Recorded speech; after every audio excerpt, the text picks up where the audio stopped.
అందరికీ నమస్కారం. నేను మీ doctor Venugopal, consultant physician at Venu Vidya hospital Nalgonda.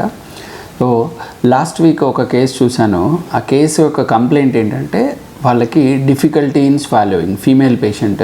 So మింగడం కష్టం అవుతుంది అని చెప్పేసి ఫస్ట్ ఒక 1-2 days తను మేబీ కోల్డ్, కాఫ్ లేదా మేబీ నార్మల్ అని అట్లా అనుకుంది. ఆ తర్వాత పక్కింటి వాళ్ళని సలహాలు తీసుకొని, ఆ తర్వాత అన్క్వాలిఫైడ్ డాక్టర్స్ సలహాలు తీసుకొని ఫైనల్గా ఒక ఈఎన్టీ డాక్టర్ దగ్గరికి వెళ్ళి చూయించుకుంది. సో వాళ్ళు అన్ని టెస్ట్లు చేసిన తర్వాత నార్మల్ ఉంది అని కొంత మెడికేషన్ రాశారు, అయిపోయింది.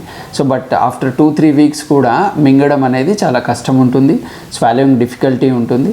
సో అప్పుడు షీ కేమ్ టు మీ, ఇక్కడికి వచ్చింది.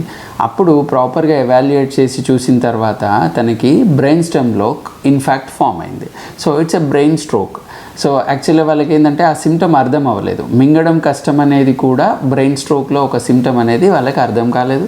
దానివల్ల చాలా డిలేడ్గా మల్టిపుల్ సలహాలు తీసుకొని, సో నాలెడ్జ్ లేని వాళ్ళ దగ్గర సలహాలు తీసుకొని ఫైనల్గా 2-3 weeks తర్వాత ప్రాపర్ డయాగ్నోజ్ చేసుకొని ట్రీట్మెంట్ చేసుకునేసరికి ఏమవుతుందంటే పర్మనెంట్ డెఫిసిట్లోకి వెళ్ళిపోతారు. సో రికవరీ అనేది వాళ్ళకి స్లో అవుతుంది అండ్ పర్మనెంట్ రికవరీ కూడా రాదు, కొంత డెఫిసిట్ అలా ఉండిపోతుంటుంది.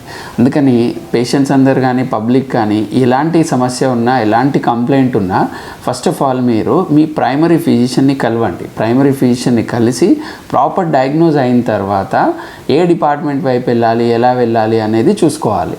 అప్పుడు మీకు మంచి ట్రీట్మెంట్ లభిస్తుంది, త్వరగా రికవర్ అవుతూ ఉంటారు. సో డిఫికల్టీ స్వాలోయింగ్, నడకలో డిఫరెన్సెస్, డిఫికల్టీ ఇన్ వాకింగ్, ఇవన్నీ కూడా స్ట్రోక్లో, బ్రెయిన్ స్ట్రోక్లో కొన్ని సిమ్టమ్స్. సో ఇవన్నీ నెగ్లెక్ట్ చేయొద్దు. త్వరగా వచ్చినట్టయితే మీకు ప్రాబ్లం త్వరగా సాల్వ్ అవుతుంది. ధన్యవాదాలు. Please like, share and follow for more health updates.